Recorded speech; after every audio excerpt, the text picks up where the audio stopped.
Marcus Aurelius once said, "You have power over your mind, not outside events. Realize this and you will find strength." In a world where emotions can feel like turbulent waves, how do we find our anchor? Join us as we explore 7 Stoic lessons that hold the key to mastering your emotions and navigating life's storms with unwavering resolve.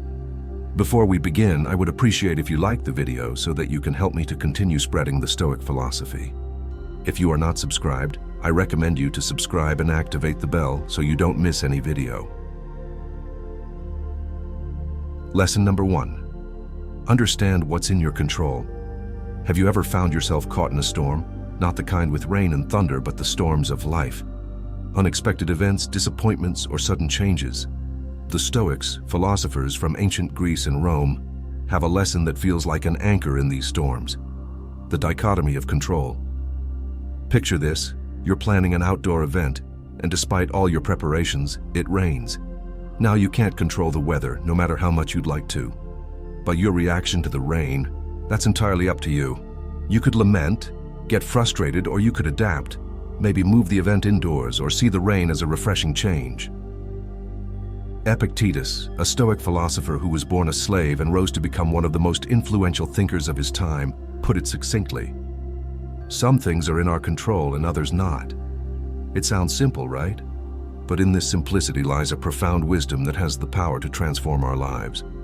Every day we're faced with a myriad of situations.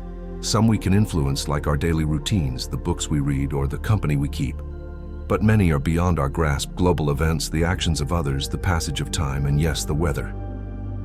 Now here's where it gets interesting. The Stoics believed that our well-being doesn't depend on external events, but on how we interpret and respond to them. It's not the event itself, but our judgment about the event that causes our emotions. Think back to a time you faced a setback. Maybe you didn't get that job you wanted. At the moment it felt like a disaster, but with time, perhaps you realized it was a blessing in disguise, leading you to a better opportunity or personal growth. But how do we put this into practice? Start by asking yourself, is this something I have control over? If the answer is yes, take action. If the answer is no, then it's an opportunity to practice acceptance and adaptability.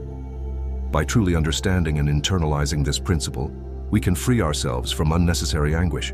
We can navigate life with a sense of calm, knowing that while we can't control the winds, we can adjust our sails.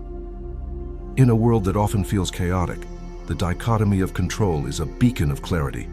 It reminds us to focus our energy where it matters most and to embrace the serenity in knowing that some things are simply beyond our grasp.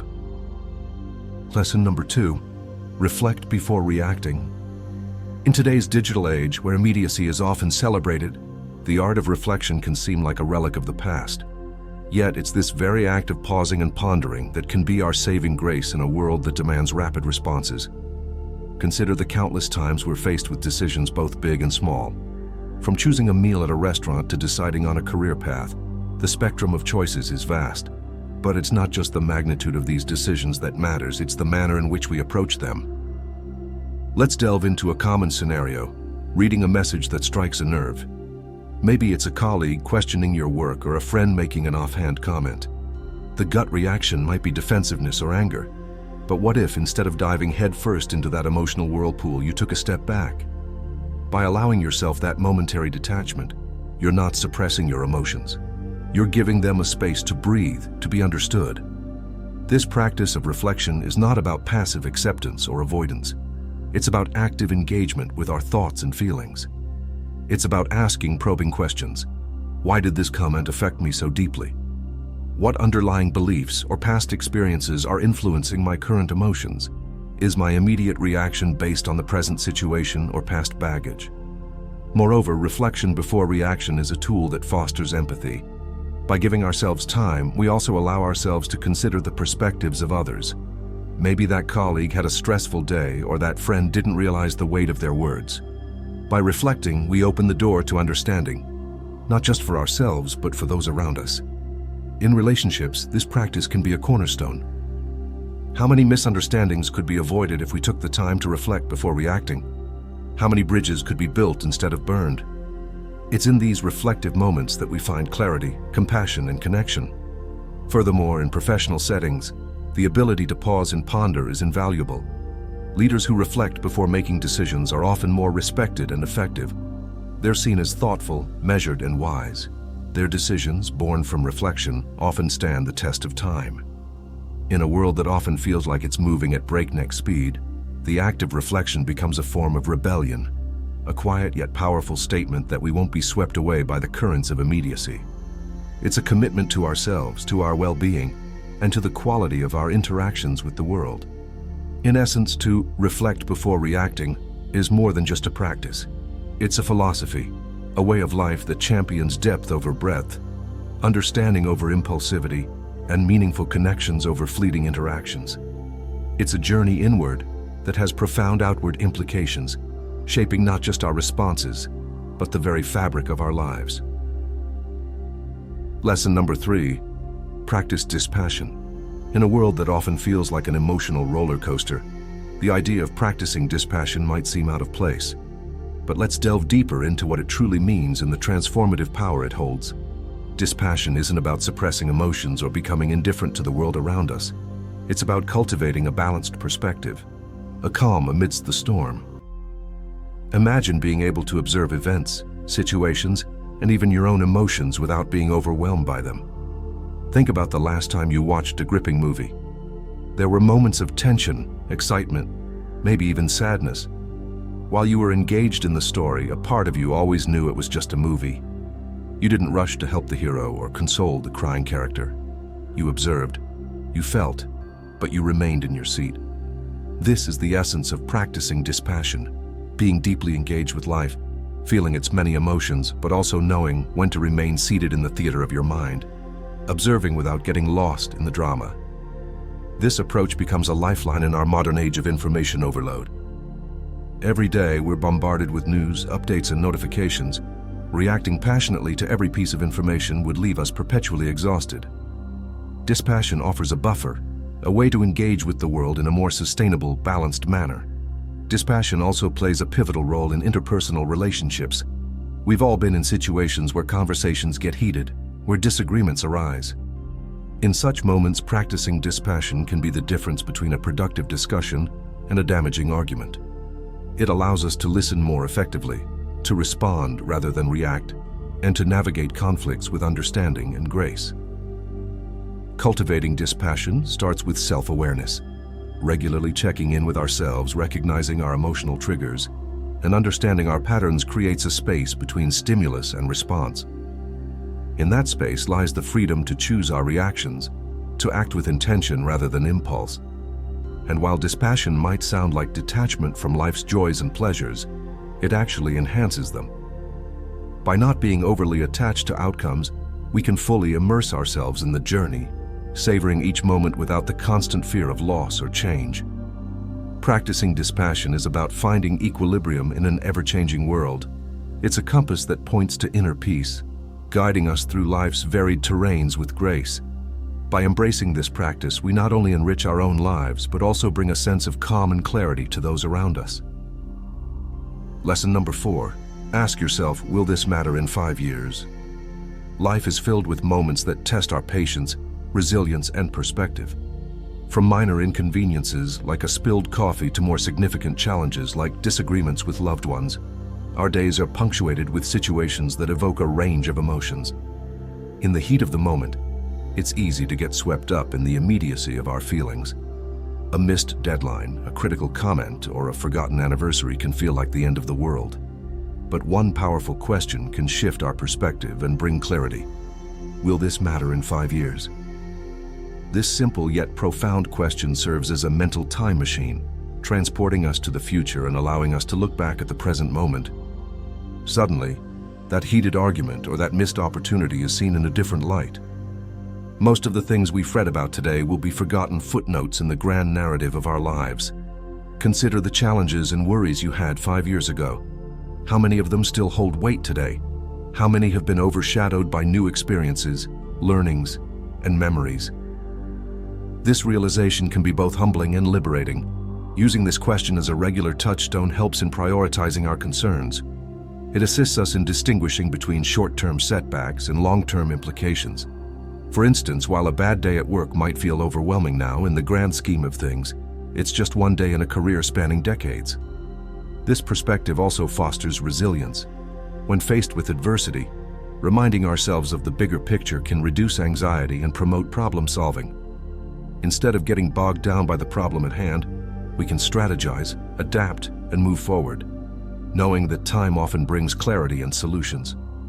But it's not just about minimizing our concerns. This question also encourages us to focus on what truly matters. If we want our actions and decisions to have lasting significance, we need to invest in relationships, personal growth, and experiences that stand the test of time. In a world that often emphasizes the now, will this matter in 5 years, is a beacon guiding us towards a life of purpose, perspective, and peace. By regularly revisiting this question, we can navigate life's ups and downs with grace, ensuring that our energy and attention are directed towards what truly counts. Lesson number 5, keep a Stoic journal.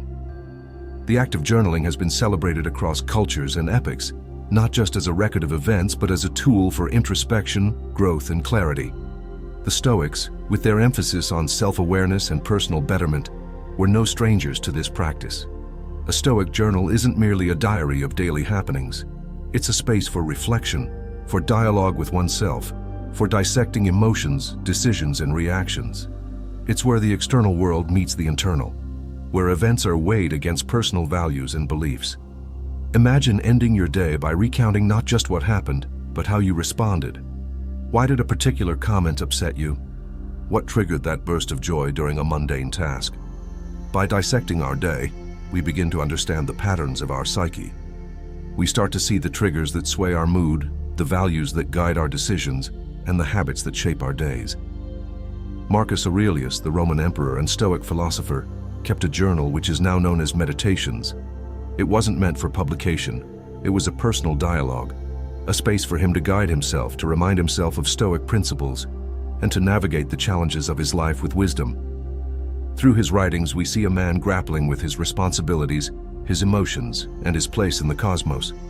But you don't have to be an emperor to benefit from a Stoic journal. In our modern lives, filled with distractions and a constant barrage of information, setting aside time for introspection becomes even more crucial. It's a daily check-in, a grounding ritual that brings clarity amidst chaos. Over time, this practice can lead to profound insights. You might notice that certain situations repeatedly cause stress, prompting you to either address them or change your perspective. You might find that specific practices, like gratitude or mindfulness, elevate your mood and outlook. The patterns that emerge can serve as a roadmap for personal growth. Beyond insights, a Stoic journal fosters accountability. By committing to daily reflection, we hold ourselves accountable for our reactions and decisions. It becomes harder to ignore repeated mistakes or to brush off lapses in judgment. Instead, we're prompted to learn, adapt, and grow.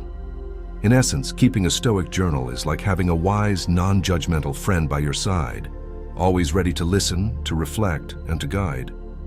It's a commitment to personal growth, to understanding oneself better, and to living a life aligned with one's values and principles.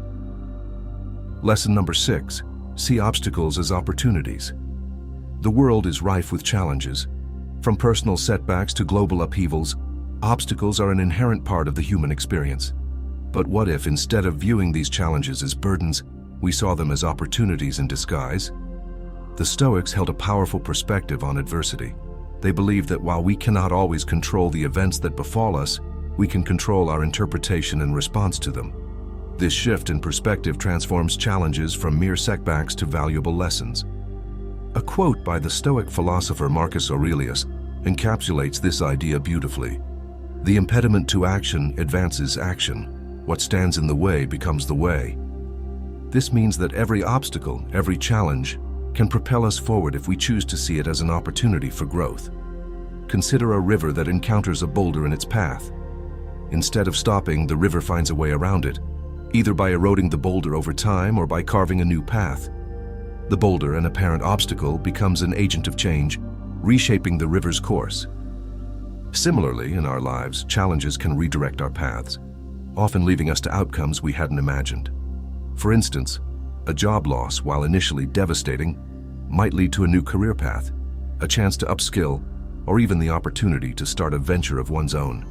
A failed relationship might pave the way for personal growth, self-discovery, and deeper, more meaningful connections in the future.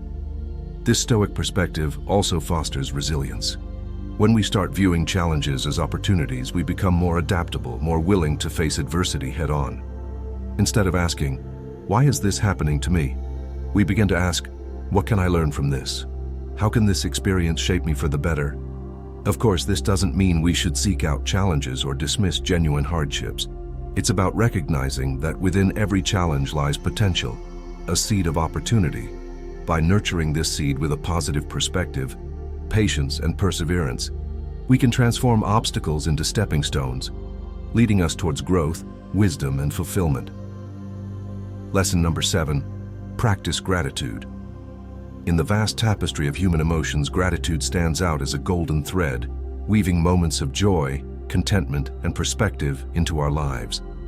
While it's an emotion that can arise spontaneously, the Stoics believed in the deliberate practice of gratitude, making it a daily ritual to anchor oneself in the present and appreciate life's blessings. Gratitude is more than just saying thank you.